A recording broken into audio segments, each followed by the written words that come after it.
পরমেশ্বরের আত্মা উপস্থিত এখানে থাকে, পবিত্র আত্মা এখানে উপস্থিত থাকে, পবিত্র আত্মা উপস্থিত থাকে। আজ তাহার উপস্থিত এখানে। আজ প্রত্যেকটা সন্তান পবিত্র আত্মার কাছে যাত্রা করুন।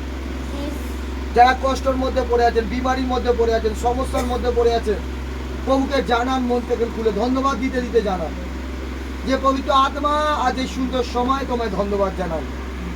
কত মানুষ পরমেশ্বর এই সুন্দর সময়কে দেখতে পায়নি খুদা।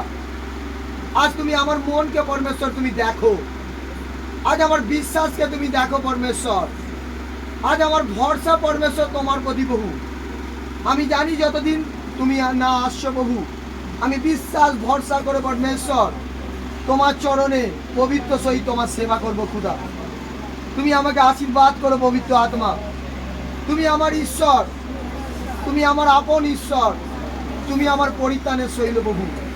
তুমি আমাকে পরিত্রাণ করো, আমার পরিবারকে, বিজনেসকে, আমার বাস্তুকে তুমি পবিত্র করো প্রভু। আমি জানি তুমি পবিত্র। হে আমার পিতা, আজ আমি তোমার কাছে নত নম্র হয়ে প্রার্থনা করছি, চলাতে বলাতে, দেখাতে কোয়াতে যা কিছু ভুল অপরাধ হয়েছে তুমি ক্ষমা করো। আমি জানি প্রভু তুমি একমাত্র ক্ষমা করতে পারো। তুমি আমাদের পাপের কারণে কুশবিদ্ধ হয়েছ, তাই প্রভু আজ আমার পাপের কারণে, এই পৃথিবীর পাপের কারণে তুমি তোমার পবিত্র দেহ থেকে পবিত্র লহু ঝরিয়েছ। ওই রক্ত আমরা বিশ্বাস করি, ওই রক্তের প্রতি ভরসা করি।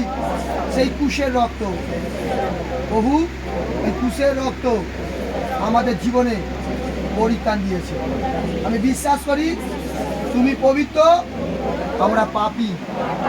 এই পাপীদেরকে তুমি ক্ষমা করো প্রভু। আজ ভবনে যা কিছু চাইব তুমি আসবে, তোমার স্বর্গের দূত আমার প্রার্থনা শুনবে আর স্বর্গে উত্তর নিয়ে আসবে।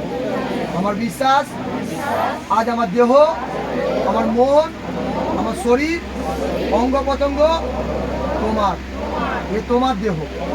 তাই প্রভু তোমায় ধন্যবাদ জানাই। এই সময় তোমাকে আহ্বান করি, তুমি আমার পাশে থাকো, তুমি আমার সাথে থাকো, আমাকে অলৌকিক কাজে পাওয়ার দাও। আমি বিশ্বাস করি আশীর্বাদ করেছো। আমাদের প্রার্থনা তুমি শুনিয়াছ আর উত্তর দিয়েছ। নাসরাত প্রভু যিশু নামে যাহা চেয়েছি তাহাই পেয়ে গেছি। আমেন। জোরদার